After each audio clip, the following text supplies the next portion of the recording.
God is just a human invention. That sentence sounds simple, almost obvious, like something intelligent people figured out a long time ago. But pause for a moment. Because if humans really invented God, then something very strange must be true about reality. It would mean that creatures inside the universe somehow created the idea of something beyond the universe.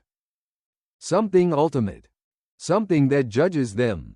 Something that claims authority over them. And that raises a question most people never ask. What kind of reality allows beings like us to invent the ultimate at all? Because not every reality does. And not every kind of mind could even think this thought. People often say it casually. Sometimes confidently. Sometimes with a smile that suggests the conversation is already over. God is just a human invention. It sounds like a conclusion. Like a final answer. Like something we figured out and moved past. But listen carefully to what that sentence is really claiming. It's not just making a statement about God. It's making a statement about humans. And more importantly, it's making a statement about reality itself. Because to say that humans invented God is not a small claim. It assumes that creatures inside reality somehow produced the idea of something ultimate. Something absolute, unconditional, beyond them, beyond the world, beyond history. And here's the strange part. In every other area of life, our inventions look exactly like what we would expect from limited beings. Tools, stories, systems, technologies, all shaped by our needs, our fears, our survival. But the idea of God doesn't behave like that. It doesn't sit quietly as a comforting myth. It doesn't stay safely inside culture. It doesn't obey us. Instead, it judges us. It confronts us. It claims authority over us. So here's the question this video is really asking. What kind of reality would have to exist for humans to invent something ultimate? Not powerful. Not impressive. Not mysterious. But ultimate. Because not every reality allows that question to even make sense. And not every kind of being should be able to ask it. Part 1. What people mean by the ultimate. Before we go any further, we need to clarify something. When people hear the word ultimate, they often imagine something very large, or very powerful, or very advanced. But that's not what philosophers mean. The ultimate does not mean the strongest thing in the room. It does not mean a being with superpowers. It does not mean the biggest object in the universe. The ultimate refers to something fundamentally different. It means that which does not depend on anything else. That which explains rather than being explained. That which sets standards rather than being measured by them. That which cannot be reduced further. Ultimate truth. Ultimate explanation. Ultimate moral authority. Ultimate meaning. These are not just big ideas. They are final ideas. If something is ultimate, you don't ask, and what explains that? If something is ultimate, you don't negotiate with it. If something is ultimate, it doesn't change because cultures change. This is why, historically, the idea of God has been tied to ultimacy, not merely to power. And notice something important. When people say, God is a human invention, they are not talking about gods as characters in stories.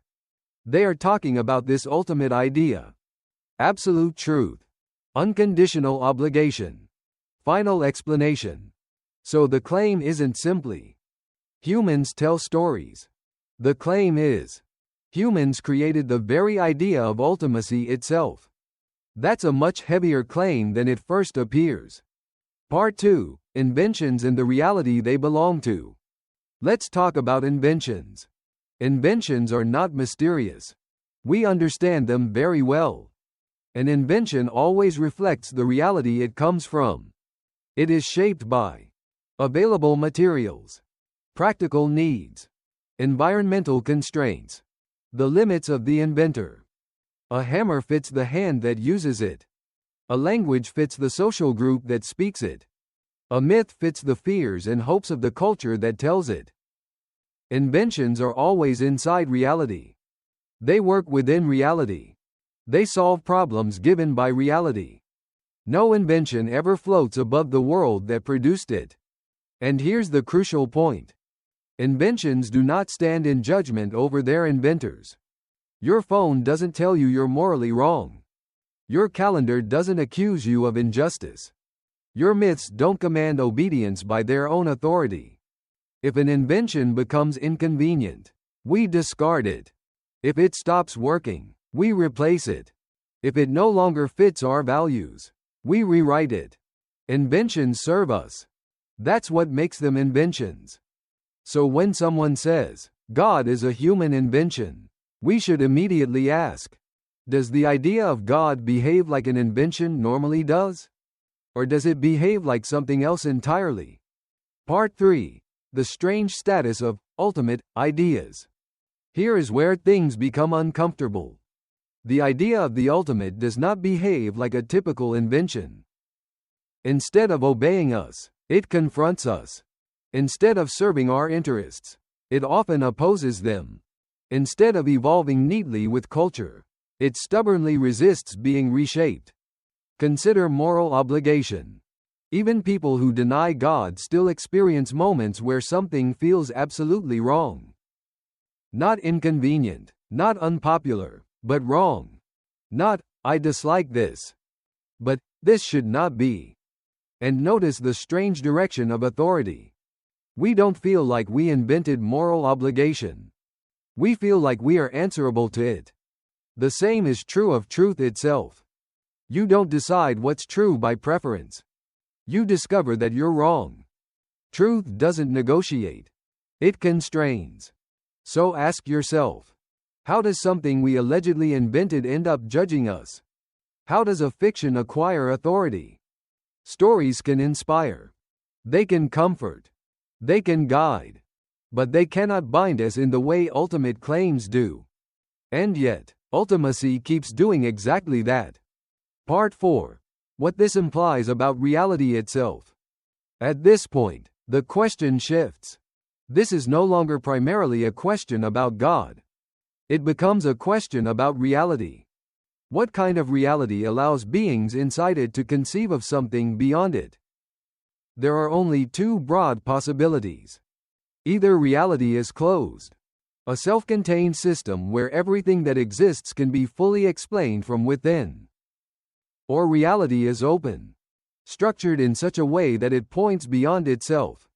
In a closed reality, every concept should ultimately reduce to survival, adaptation, and utility. Truth would be whatever helps us cope. Morality would be whatever helps groups survive. Meaning would be whatever keeps us motivated. And the idea of the ultimate should dissolve once we understand its function. But that's not what happens. Instead, the idea of ultimacy persists. Even when it is inconvenient. Even when it threatens our autonomy. Even when we try to explain it away. Which raises a quiet possibility. Perhaps reality itself is structured in a way that allows, or even invites, ultimate questions. Part 5. The hidden assumption in humans invented God. Now we can see the hidden assumption beneath the claim. To say, humans invented God, quietly assumes that humans occupy a unique vantage point. A position where we can stand back from reality, survey the whole, identify what is ultimate, and fabricate it. But where does that vantage point come from? Evolutionary explanations tell us our minds developed to survive, not to grasp ultimate truth. Our senses evolved to keep us alive, not to see reality as it is. Our cognition evolved to make fast, useful judgments, not eternal ones. So how does a mind shaped entirely by survival pressures generate concepts that demand absolute truth, unconditional obligation, and final explanation? The invention story assumes the very transcendence it denies. It says, Humans are just animals shaped by blind processes, but somehow capable of inventing the idea that stands above all processes. That's a strange combination. Part 6. This is not a God of the gaps argument. Let's be clear. This is not an argument that says, we don't understand something, therefore God. Nothing here depends on missing scientific explanations. Evolution can explain how beliefs spread. Neuroscience can explain religious experience. Psychology can explain why humans search for meaning. But explaining why we believe something is not the same as explaining whether the content makes sense. You can explain how humans discovered mathematics. That doesn't make mathematics a fiction. You can explain how humans developed logic. That doesn't make logic optional. This argument is not about gaps in knowledge. It's about the conditions that make certain ideas possible at all. Part 7. Why this question won't go away. Across cultures, across history, across belief systems, humans keep returning to ultimate questions. What is ultimately real? What ultimately matters? What ultimately explains this? These questions do not disappear with education. They do not fade with scientific progress. They do not dissolve with skepticism. If anything, they become sharper, which suggests something unsettling. Maybe the idea of the ultimate is not a cultural glitch. Maybe it's not a psychological trick. Maybe it's not an invention at all. Maybe it's a feature of the kind of reality we inhabit. Conclusion. A quiet reversal. So let's reverse the question one last time. Instead of asking, did humans invent the ultimate? Ask, what kind of reality allows humans to even think in ultimate terms? If reality were purely closed, purely functional, purely survival-driven, the idea of the ultimate should eventually collapse. But it doesn't. It persists. It judges. It demands. Perhaps the most revealing thing is not that humans talk about the ultimate, but that reality seems to tolerate, sustain, and even provoke the question. And that might tell us more than we expected.